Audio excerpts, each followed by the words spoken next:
நம்மளுடைய வாழ்க்கைகள் பல பேருக்கு பார்த்தீங்கன்னா கைடட் மிசைல் மாதிரி தான் இருக்குது.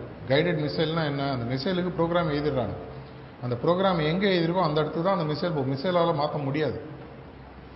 அதை போன்று தான் நம்மளுடைய பல பேருடைய வாழ்க்கை. பிராரப்த கர்மா போய் புக்கில் படித்து பாருங்க. நம்ம சில கர்மாவோட டவுன்லோட் பண்ணி இங்கே வரோம். அந்த கர்மாக்கள் முடியும் வரை உங்களால் ஒன்றும் பண்ண முடியாது. எந்த ஆணியை விடிங்கினாலும் அது நடக்கிறது தான் நடக்கும்.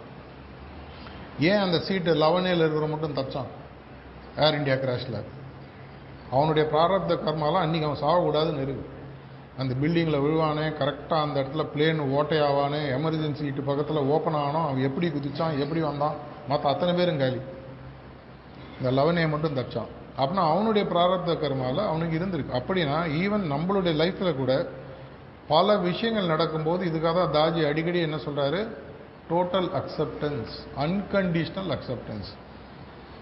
இதை தான் பகவத்கீதையில் கிருஷ்ணன் அன்றைக்கே சொல்லிட்டு போனார். எது நடந்ததோ நன்றாகவே நடந்தது, எது நடக்குமோ அது நன்றாகவே நடக்கும், எது நடக்கின்றதோ அது சரியாக நடக்கின்றது.